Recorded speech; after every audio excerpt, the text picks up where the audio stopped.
Online students audio video check करो।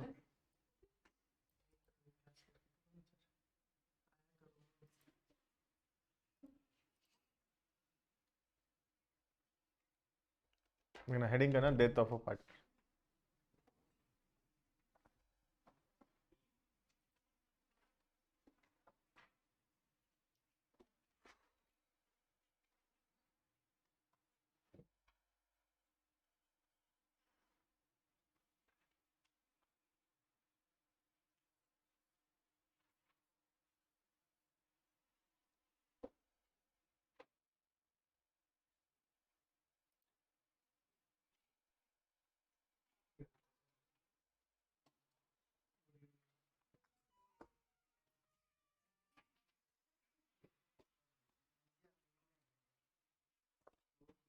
लेकिन online वाले ऑडियो दे बता देना ठीक है कि नहीं। वीडियो तो शायद कैमरा तो चालू नहीं हुआ था शायद। क्लियर है।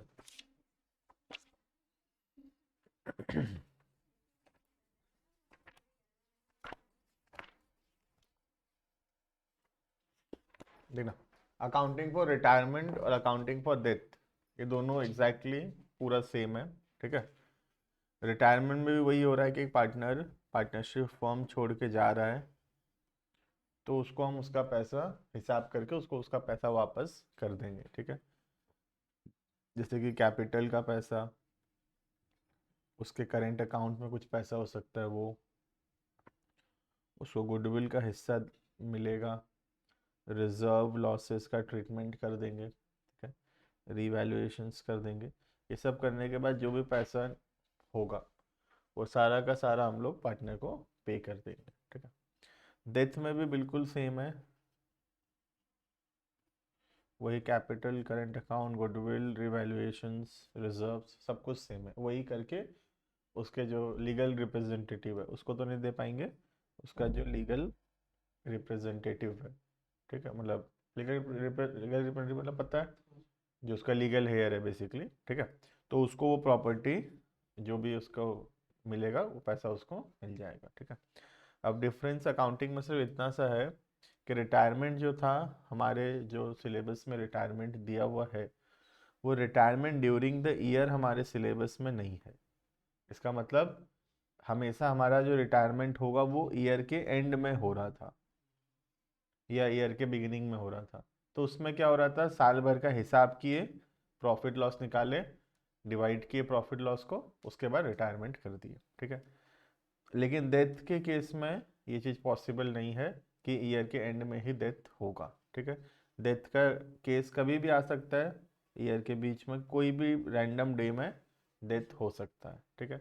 तो जब कोई भी रैंडम डे में डेथ होगा तो जितना दिन वो काम किया होगा या जितना दिन वो पार्टनर था, हमको उसका पैसा भी उसके घर वालों को देना पड़ेगा। जैसे कि फॉर एग्जांपल अभी ईयर चल रहा है 1/4/2021 और ये ईयर जाकर ख़त्म होगा 31/3/2022, अभी जो करंट ईयर चल रहा है। ठीक है।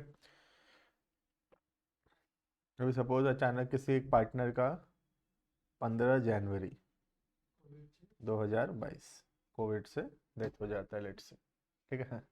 तो अब ये जो पीरियड वो काम किया है, इतना दिन तो काम किया ही है, 1/4/2021 से लेकर 15/1/2022 तक, ये 9 महीना 15 दिन जो वो काम किया है। इस पीरियड में जो भी प्रॉफिट हुआ है पार्टनरशिप फर्म को, उस प्रॉफिट में कम से कम इसको हिस्सा मिलना चाहिए। ठीक है। आज के बाद जो प्रॉफिट होगा, मतलब 15/1 के बाद, डेथ के बाद जो प्रॉफिट होगा, उसमें तो हमारा कोई भी हिस्सा नहीं है क्योंकि हम तो अब और पार्टनर नहीं रहे वहां पर। ठीक है। लेकिन डेथ से पहले जितना प्रॉफिट हुआ है उसमें हमारा हिस्सा है। ठीक है। तो ये बस एक चीज हमको नया पढ़ना है कि ये जो 9 महीना 15 दिन का प्रॉफिट ये कैसे निकालेंगे, और इसका जर्नल एंट्री हम लोग क्या पास करेंगे। ठीक है, दो चीज है, एक how to calculate this amount, इस अमाउंट को हम कैसे कैलकुलेट करेंगे, और दूसरा क्या जर्नल एंट्री हम पास करेंगे इसके लिए। क्लियर है? ठीक है।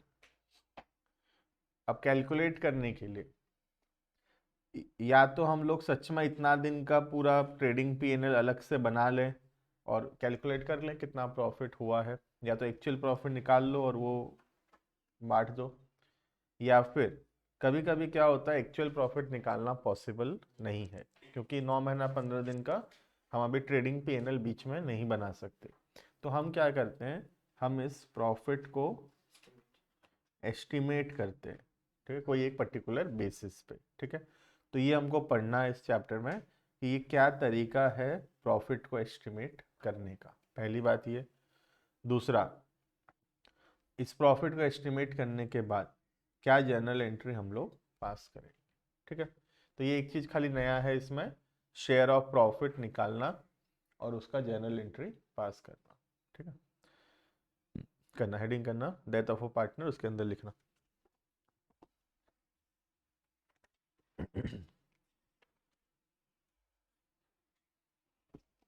संडे टेस्ट है, उस हिसाब से पढ़ते रहना। ठीक है, रिटायरमेंट का। ठीक है, हाँ रिटर्न होगा, एमसीक्यू नहीं। नहीं नहीं मतलब, तो नहीं मतलब तुम एब्सेंट रहोगे टेस्ट में, ऑनलाइन होगा ही नहीं टेस्ट। ठीक है, जो बरगढ़ वाले हैं बेसिकली उनके लिए ऑनलाइन टेस्ट ऑप्शन ही नहीं है, कोई नहीं है कोई बात नहीं, उस दिन वो एब्सेंट हो गया टेस्ट में। बाकी जो बाहर के हैं उनके लिए ऑप्शन है ऑनलाइन का। हाँ मैंडेटरी है बरगढ़ वालों के लिए, क्योंकि ऑनलाइन टेस्ट तो भरोसा कम है मुझे उस पर। हाँ कोई कहीं बाहर है अलग बात है कभी कभार, लेकिन ऐसे ऐसे नॉर्मली ऑनलाइन टेस्ट नहीं है कुछ। ठीक है, नहीं आएगा, जो आयुष कैसे नहीं आएगा, है जो ये रहा यहाँ पे है जो। देख रहे हो न्यू ईयर रेजोल्यूशन चल रहा है, आयुष चल रहा है अभी तक, 2 दिन हो गया है।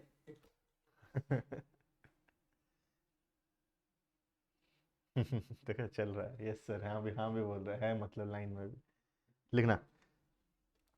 Partnership comes to an and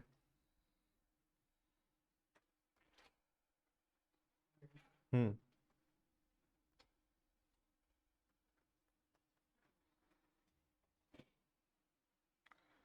partnership comes to an end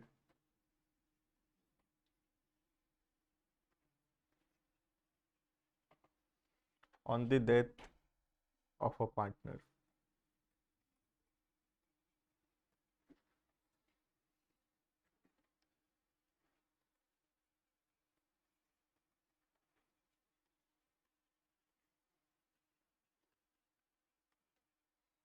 But the firm may continue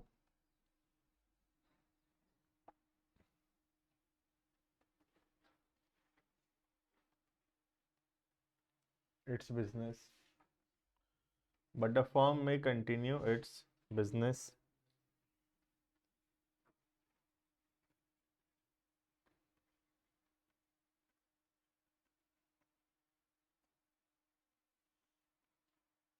with the remaining partner.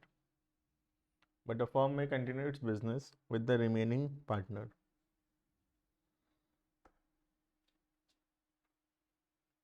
Full stop. The accounting for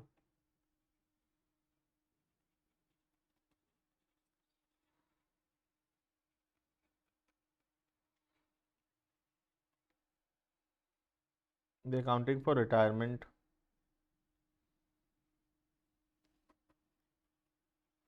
is same as that of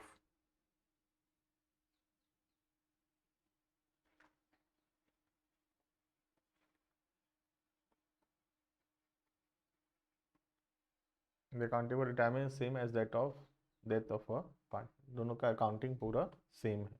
ठीक है, वैसे तो एक चैप्टर भी था, अभी अलग हुआ है ये। ठीक है, next paragraph.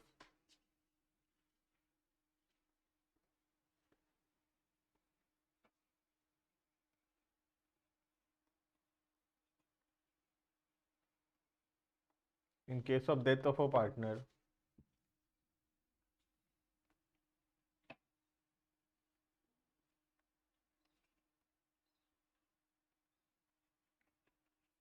firm may have to calculate,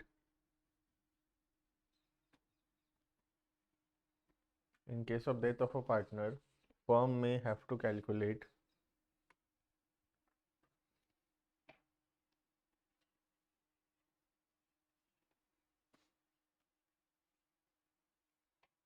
share of profit. Firm may have to calculate share of profit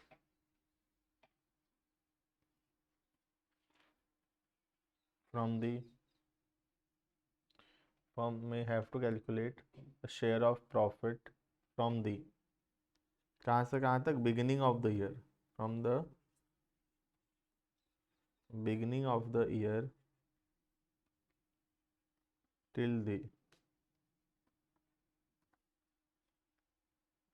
date of death, from the beginning of the year till the date of death.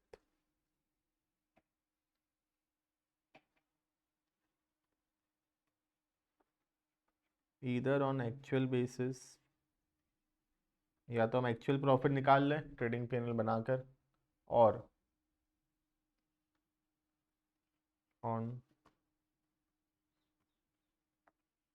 Estimated basis.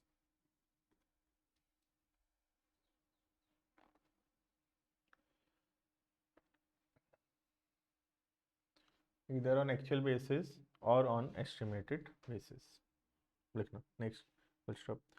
Share of profit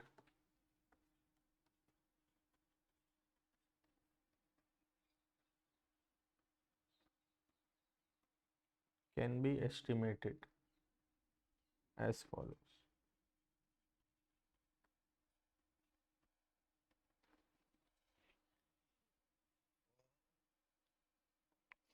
Share of profit can be estimated as follows.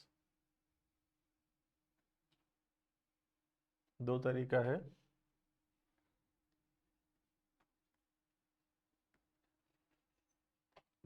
पहला है on the basis of time और दूसरा है on the basis of sales. ठीक है,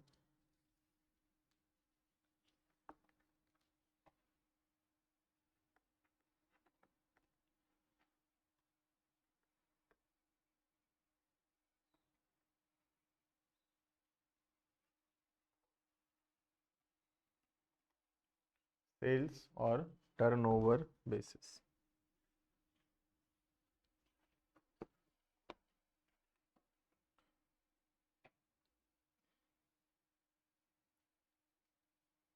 heading करना point number 1, time basis.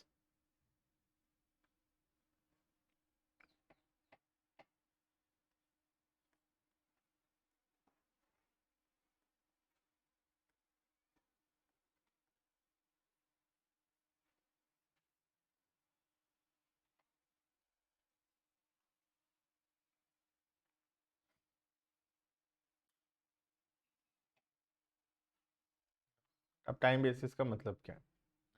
जैसे कि फॉर एग्जांपल एक पार्टनर का डेथ होता है ऑन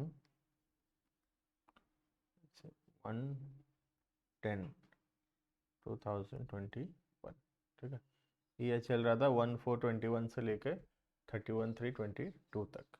इसका डेथ होता है 1/10/2021 को। तो ये कितना महीना पार्टनर रहा? 7 महीना कि 6 महीना? 6 महीना है ना। 1/10 बोलने से 30/9 तक पार्टनर था वो, 1/10 को तो डेथ हो गया उसका। तो 6 महीना हुआ, अप्रैल मई जून जुलाई अगस्त सितंबर। ठीक है, तो वो 6 महीना पार्टनर रहा। अब हमको इस 6 महीने का प्रॉफिट निकाल कर उस पार्टनर को इसमें हिस्सा देना है। ठीक है, अब इस 6 महीने का प्रॉफिट निकालने के लिए हम सबसे पहला जो मेथड यूज़ कर रहे हैं वो क्या है? टाइम। हम टाइम को यूज़ करेंगे। टाइम को यूज़ करेंगे मतलब हम देखेंगे पिछले सालों में कितना प्रॉफिट हुआ था 6 महीना में। ठीक है, उसी हिसाब से हम ये मानेंगे कि इस 6 महीना में भी इतना ही प्रॉफिट हुआ होगा। ठीक है, अब हम पिछले साल का प्रॉफिट देखें, साल भर में कितना प्रॉफिट हुआ था। तो हम देखेंगे पिछले साल भर में प्रॉफिट हुआ था 3,60,000 का। ठीक है, अब तुमको बताना है कि इस 6 महीना में कितना प्रॉफिट हुआ होगा। बताओ कितना हुआ होगा। उसका आधा हुआ होगा। कितना? 1,80,000। पिछले साल भर में अगर 3,60,000 का प्रॉफिट हुआ था, तो उस हिसाब से अगर हम जाएंगे, इस साल हम ये मानेंगे कि पिछला साल जैसा था इस साल भी वैसा ही चल रहा है बिजनेस, तो इस साल भी प्रॉफिट कितना हुआ होगा? 1,80,000। ठीक है, तो हम ये माने कि प्रॉफिट कितना हुआ होगा इस 6 महीने में? 1,80,000। क्या ये एक्चुअल प्रॉफिट है? ये एस्टिमेटेड है। ये एस्टिमेटेड है। एक्चुअल प्रॉफिट थोड़ा बहुत ऊपर नीचे हो सकता है। ठीक है, हो सकता है बिजनेस ग्रो किया होगा तो ज़्यादा भी हुआ होगा थोड़ा बहुत, या हो सकता है बिजनेस डाउन चल रहा होगा तो थोड़ा बहुत कम भी हुआ होगा। लेकिन एक अनुमान लगाएंगे, एस्टिमेट लगाएंगे, तो उस हिसाब से हम बोल सकते हैं कि प्रॉफिट हुआ होगा 1,80,000। क्लियर? अब ये मेथड क्या मानता है? प्रॉफिट जो है वो इवनली डिस्ट्रीब्यूटेड है इन ईच मंथ। ये मेथड में एक हिडन एजम्पशन है। क्या एजम्पशन है? कि प्रॉफिट जो है हर महीना इक्वल होता है। ऐसा एक हिडन एजम्पशन है इसमें। जैसे हम क्या माने, देखो 3,60,000 का प्रॉफिट हुआ पिछले साल 12 महीना में, तो हर महीना का प्रॉफिट अगर मैं बोलूं तो 3,60,000 बाय 12, हर महीना कितना का प्रॉफिट हो रहा है? 30,000 का प्रॉफिट हो रहा है हर महीना। उस हिसाब से अगर हमको 6 महीने का प्रॉफिट निकालना है तो 30,000 इंटू 6, डेट इज 1,80,000।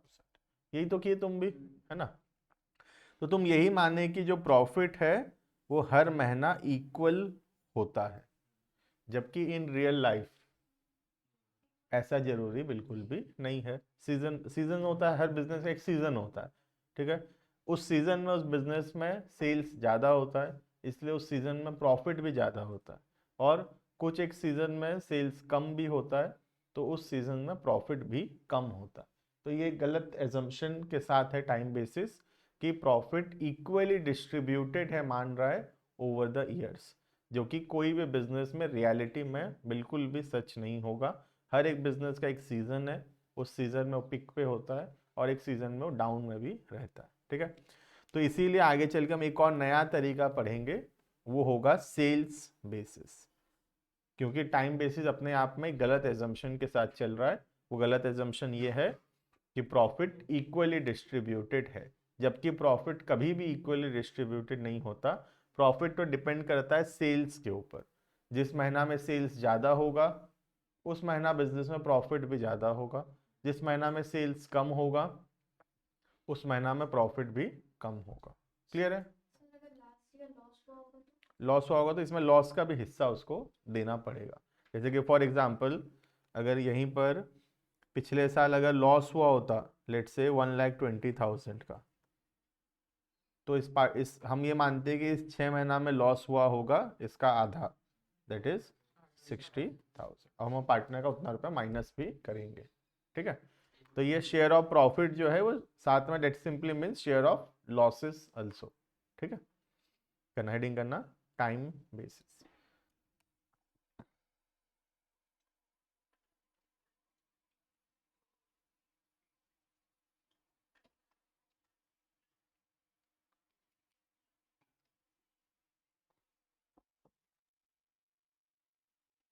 लिखना, if time basis is used,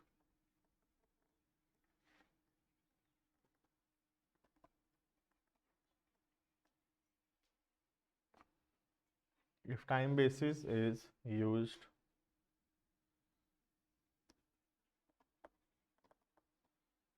profit is assumed,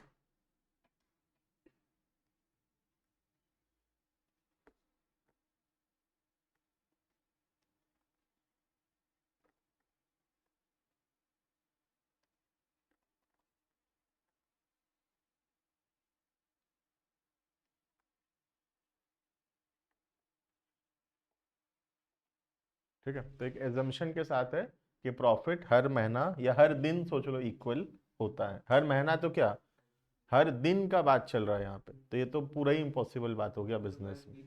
ठीक है, कोई दिन दुकान बंद भी रहता है ऐसे तो, है ना। Arisen uniformly over the years. ठीक है, full stop.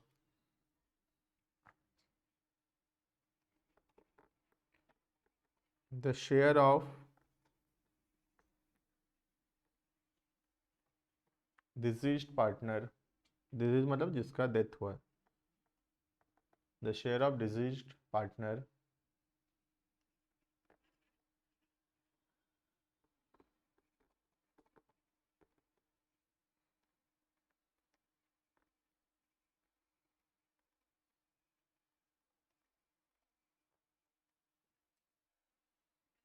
On the basis of time, time के हिसाब से हम उसका प्रॉफिट में हिस्सा निकालेंगे।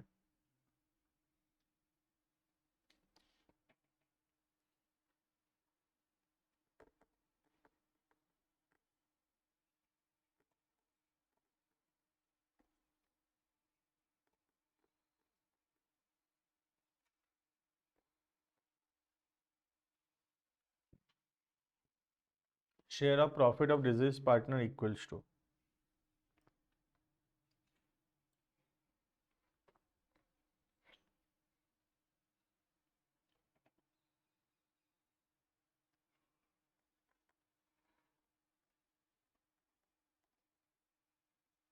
Average profit of previous years,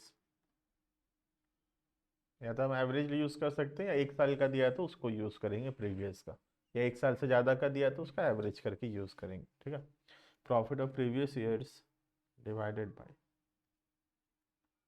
12 months और 365 डेज। डेज में भी हो सकता है कैलकुलेशन, ऐसे थोड़ी कोई एक तारीख देख के मरेगा। 9, 10, 12, 15 कोई भी डेट हो सकता है, multiplied bye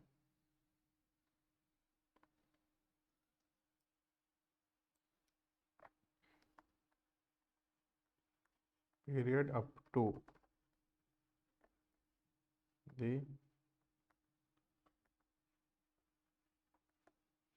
date of,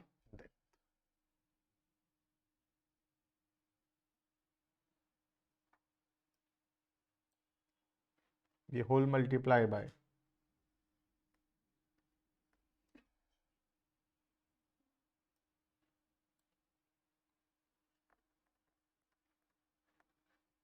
deceased partner share. ये तो फर्म का निकला ना, ये जो अंदर निकला है तो फर्म का प्रॉफिट निकला ना, उसमें मरा हुआ पार्टनर का हिस्सा निकालना पड़ेगा ना, 1/6, 1/5 जो भी होगा। ठीक है,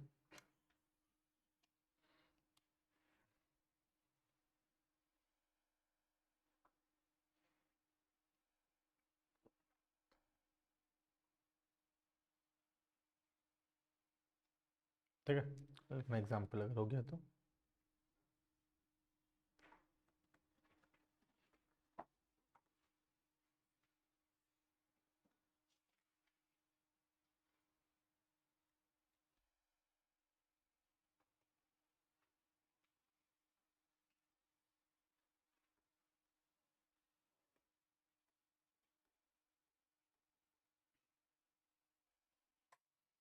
ए, B and C are partners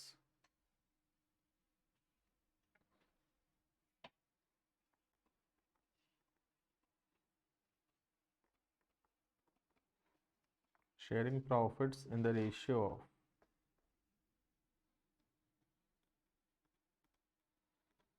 2:2:1, sharing profits in the ratio of 2:2:1.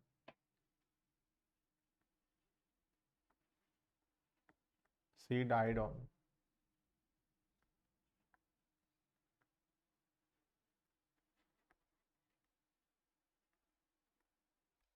1st November 2021.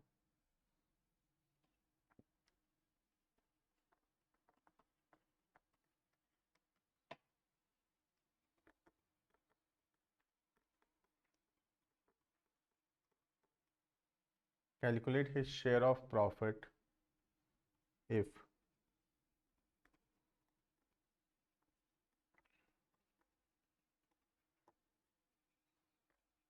Profit of previous year was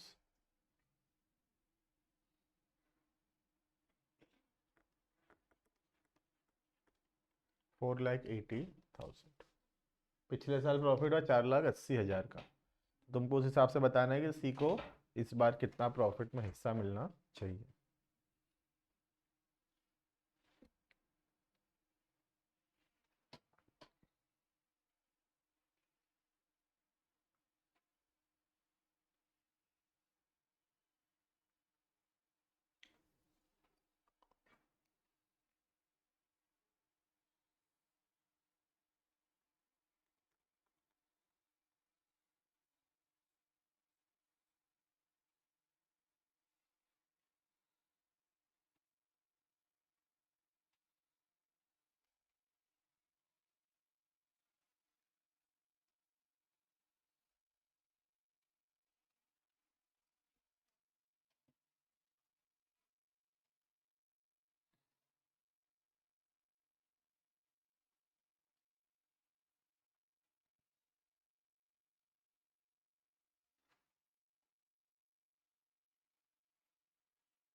कितना महीना पार्टनर था सी?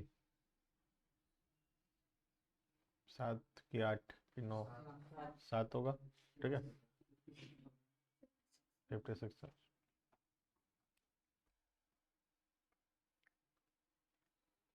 4,80,000 का प्रॉफिट हुआ था कितना महीना में? 12 महीना में, ठीक है। तो 7 महीना में कितना प्रॉफिट हुआ होगा? ये किसका प्रॉफिट है? सी का नहीं, ये तो फॉर्म का प्रॉफिट निकला, ठीक है। अब सी का उसमें हिस्सा 1/5, ठीक है। 56 आ रहा है, 56,000। This is C share of profit. Easy है बहुत, कुछ है नहीं चैप्टर में, बहुत आसान चैप्टर है। बोला टर्म 2 में ऐसा ऐसा चैप्टर है कि कुछ है ही नहीं, और ऐसा ऐसा चैप्टर भी है जिसमें बहुत कुछ है फिर, ठीक है। पूरा डेथ तो कुछ नहीं है, डेथ में रिटायरमेंट डेथ, मतलब मेरे हिसाब से टर्म 1 में ही रख लेना चाहिए था उसको, इतना सिमिलैरिटी है चैप्टर्स में। और बुक 3 में भी एक चैप्टर बहुत ज़्यादा इजी है, बुक 2 का भी एक चैप्टर जो है वो भी बहुत इजी है। तो तुमको लगेगा कि 4-5 चैप्टर बहुत आसान है, और बचा हुआ जो 2-3 चैप्टर है वो फिर बहुत ध्यान से पढ़ने का जरूरत है। वो पूरा नया चीज़ है, पार्टनरशिप ही नहीं है वो चैप्टर 1 पूरा अलग है। रिजोल्यूशन भी इजी है, इससे रिलेटेड है और इजी है। जो रिलेटेड नहीं है और जो कम्प्लीटली अलग है वो है बुक 1 का पहला चैप्टर, मतलब पूरा एंडिंग बिगिनिंग एंडिंग, बुक 1 का पहला, बुक 3 का आखिरी। मतलब वो 2 चैप्टर है जो अच्छे से पढ़ना है, और कुछ नहीं है टर्म 2 में। टर्म 2 में ये 2 ही चैप्टर है, सोचो तुम, जो अच्छे से पढ़ना है। उसके अलावा डिजोल्यूशन है, बाकी चैप्टर बहुत ईजी है। क्लियर इतना? नेक्स्ट, ये हो गया पहला टाइम बेसिस। नेक्स्ट हेडिंग करना पॉइंट नंबर 2।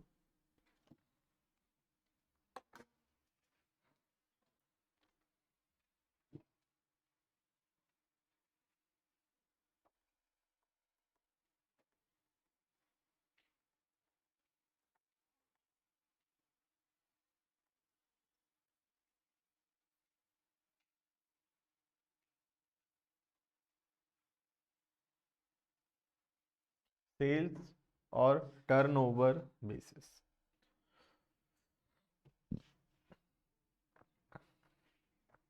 मैं बता ही दिया कि ये मेथड का जरूरत क्यों पड़ रहा है हमको, क्योंकि टाइम बेसिस ये मान रहा है कि इक्वली डिस्ट्रीब्यूटेड है, जो कि गलत है। रियलिटी में तो रियल लाइफ में profit is directly proportionate to sales, sales पे डिपेंडेंट है प्रॉफिट, ठीक है। तो ये मेथड क्या मानता है, देखना, जैसे इस साल डेथ हुआ, लेट से डेथ हुआ 1/10/2021, वही 6 महीना के बाद पार्टनर का डेथ हो गया, ठीक है। अब पिछले साल हम देखें कितना प्रॉफिट हुआ था। पिछले साल प्रॉफिट हुआ था लेट से 1 लाख रुपीज, ठीक है। तो टाइम बेसिस होता है तो अभी हम 6 महीना का प्रॉफिट 50,000 मान लेते हैं यहाँ पर, ठीक है। अब हम देखना चाहते हैं कि पिछले साल भर में सेल्स कितना हुआ था। तो हम देखें पिछले साल सेल्स हुआ था 10 लाख का, ठीक है। तो हम पिछले साल का दो फिगर निकाले इस बार, एक प्रॉफिट और दूसरा सेल्स। हम देखें प्रॉफिट हुआ 1 लाख रुपए और सेल्स हुआ है 10 लाख रुपए, ठीक है। तो इस हिसाब से हम ऐसे बोल सकते हैं कि 10% का प्रॉफिट मार्जिन है बिजनेस में। 10 लाख का सामान बेचने से कितना रुपया बचता है, 1 लाख बचता है, तो 10% का मार्जिन है इस बिजनेस में, ठीक है। अब हम देख लेंगे कि ये जो 6 महीना पार्टनर रहा, पार्टनर, इसमें सेल्स कितना हुआ, ये तो पता ही होगा हमको, बात का नहीं पता ना, इसका तो पता ही है। तो हम देखिए कि इस 6 महीना में सेल्स हुआ है लेट से 7 लाख का। तो इस 6 महीने का प्रॉफिट कितना होना चाहिए, 70,000। खत्म है, इतना ही है बस। क्लियर है, इसको लिखेंगे, प्रेजेंट करेंगे जैसे भी, आंसर 70,000 है लेकिन, ठीक है। तो ये माने हम लोग की प्रॉफिट जो है इक्वली डिस्ट्रीब्यूटेड नहीं होता है, प्रॉफिट तो सेल्स पे डिपेंड करता है, ठीक है। पहला 6 महीना में कोल्ड ड्रिंक का बिजनेस है, सोच लो ये, तो पहला 6 महीना समर है, समर में सेल्स ज्यादा है, 7 लाख का सेल है, तो 70,000 का प्रॉफिट है। लास्ट का जो 6 महीना है विंटर्स आ गया, तो इसमें सिर्फ 3 लाख का सेल है, तो प्रॉफिट सिर्फ 30,000 है, और यहाँ पे प्रॉफिट है 70,000। एक्सपेंस भी नहीं देख रहे थे, एक्सपेंस भी ज्यादा हो सकता है। हाँ, दो तीन चीज है इसमें, तो एक तो एक्सपेंस नहीं देख रहे, दूसरा हम ये मान रहे हैं कि प्रॉफिट मार्जिन सेम है 10%। क्या पता इस साल प्रॉफिट मार्जिन ज्यादा हो, कम हो, इसीलिए इसको एक एस्टिमेट बोला गया है, ये मेथड का नाम है, इसीलिए एस्टिमेट दिया गया है, ठीक है। क्लियर है कैसे निकाल रहे हैं हम इसमें? हम इसमें क्या कर रहे हैं, पिछले साल का प्रॉफिट और पिछले साल का सेल्स, इसके हिसाब से हम देखें कि 10% का मार्जिन है, उस हिसाब से देख लेंगे कि इस साल भर में जो 6 महीना पार्टनर रहा है वो, उसमें सेल कितना, सेल है 7 लाख, तो इस 7 लाख में से प्रॉफिट हुआ होगा 70,000, इसमें निकाल लेंगे, डेथ वाले पार्टनर का शेयर निकाल लेंगे इसमें हम लोग, ठीक है। अब इसको अगर हम लोग फॉर्मूला में लिखते, तो यहाँ पे होता है 1 lakh divided by 10 lakh into 7 lakh, हो जाएगा 70,000, ठीक है। तो ये हो गया उसका formula, profit of previous year divided by sales of previous year multiplied by sale of current year. समझ में आ रहा है, ये हो गया उसका फॉर्मूला, ठीक है। लिखो इतना,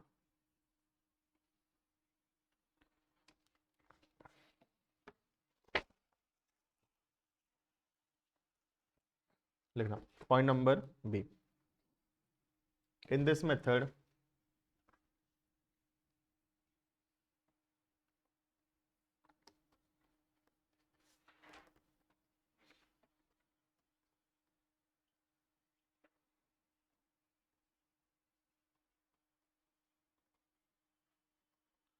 share of profit is calculated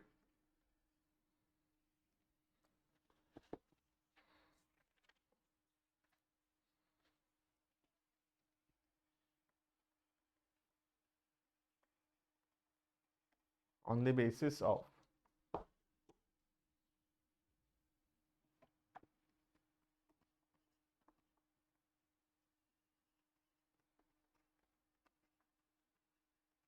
profit of previous year. तीन चीज चाहिए हमको, पिछले साल का प्रॉफिट, पिछले साल का सेल्स और इस साल का सेल्स, ठीक है।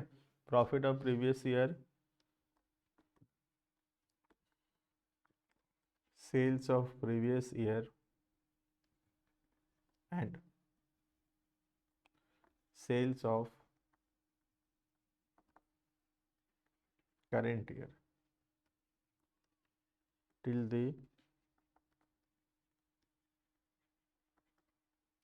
डेट ऑफ डेथ, डेथ तक कितना सेल्स हुआ है। फॉर्मूला पे जगह रखना, जैसे पिछले बार हुआ था, दिस इज पार्टनर शेयर। तो फॉर्मूला में 1 लाख बाय 10 लाख इंटू 7 लाख, तो 1 लाख हो गया profit of previous year divided by sales of previous year multiplied by sales of current year till the date of death. ठीक है, लिखना। इसमें एवरेज नहीं होगा, खाली एक ही साल का। नहीं, एवरेज भी हो सकता है, तो हम average profit of previous years divide by sales of average sales of previous years. ठीक,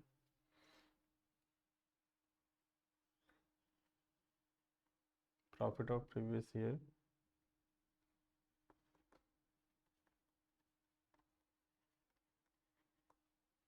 divided by sales of previous year multiplied by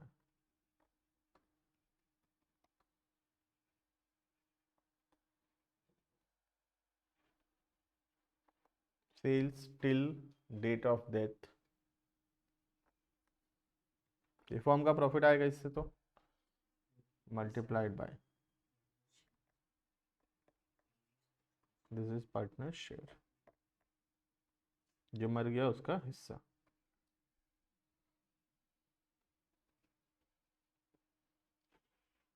देखो ऑनलाइन वाले क्लियर इतना।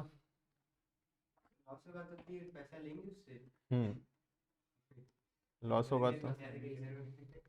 तो दे भी तो रहे हैं जब प्रॉफिट हो रहा है ना, तो दोनों है, इधर प्रॉफिट और लॉस दोनों में सेम है। लिखा एग्जाम्पल। इसमें वो भी तो होता होगा ना कि कुछ ऐसे अपने मन से दे दिए, ऐसा कुछ अपने मन से दे दिया मतलब रॉयल्टी टाइप कुछ, इतने साल हमारे साथ। वो हम पढ़े थे, याद करो, कि जैसे 2,20,000 ड्यू था, हम 2.5 लाख दे रहे हैं, तो वो हम गुडविल मानते हैं। तो अगर कुछ एक्स्ट्रा हम दे रहे हैं तो हम उसको ये मानते हैं कि वो गुडविल का पैसा हम उसको दे रहे हैं। ठीक है, ये इमोशनल होना ठीक है, लेकिन हाँ ये दूसरे का बिजनेस में ठीक है, खुद के में थोड़ी देंगे हम, है ना। A B and C are partners,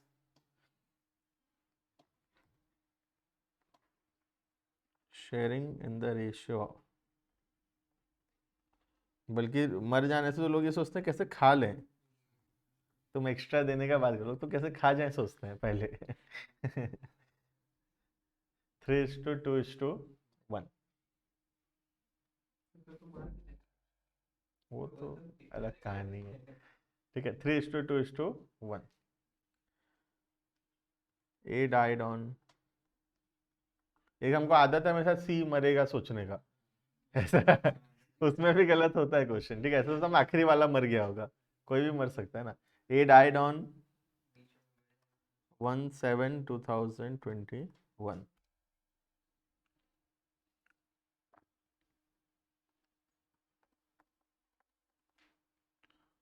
profit for the year ended 31/3/21 was 5 lakhs। पिछले साल प्रॉफिट हुआ था 5 lakhs and sales was 30 lakhs। पिछले साल सेल्स हुआ था 30 लाख का। ठीक है, ये साल का sales till 1/7/21 was 9 lakh rupees. ये साल में अभी 3 महीना में सेल्स 9 लाख का हो रखा है। ठीक है, तुमको बताना है ए का हिस्सा प्रॉफिट का, ए शेयर ऑफ प्रॉफिट।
कौन मरा है? सी क्या ए?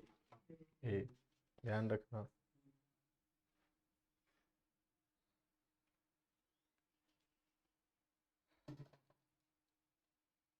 ऑनलाइन वाले बताओ कितना आ रहा है? 25 आ रहा है? 75 आ रहा है शायद, चेक करो। कौन मरा है?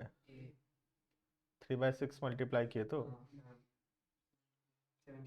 75 75 आ रहा है। ठीक है, देखना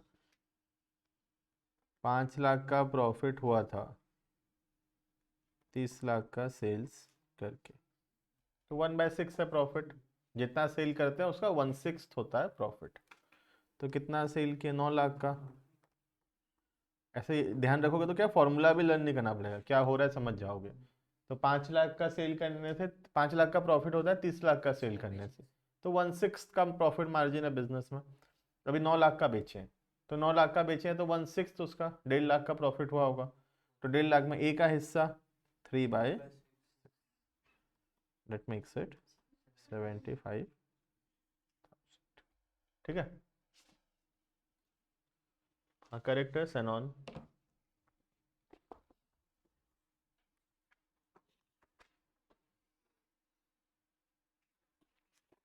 होमवर्क लिख लो। अभी हम इसका जनरल एंट्री नहीं पढ़े हैं, एंट्री एक क्लास में और पढ़ लेंगे नेक्स्ट क्लास में। अभी हम लोग इसका क्वेश्चन जो कर सकते हैं वो है 2, 3 इलस्ट्रेशन है, 2, 3, 4, 5 हम सब कर सकते हैं सारा ही, बस उसका एंट्री नहीं आएगा। अभी एंट्री हम लोग पढ़ेंगे क्लासेस में। ठीक है, तुम अमाउंट निकाल सकते हो सबका 2, 3, 4, 5, 6, 7, बस इतना क्वेश्चन सबका अमाउंट निकाल के तुम आंसर मैच कर सकते हो। एंट्री हम लोग नेक्स्ट क्लास में पढ़ेंगे, इसका जनरल एंट्री क्या होता है। कितना पढ़ेंगे आज?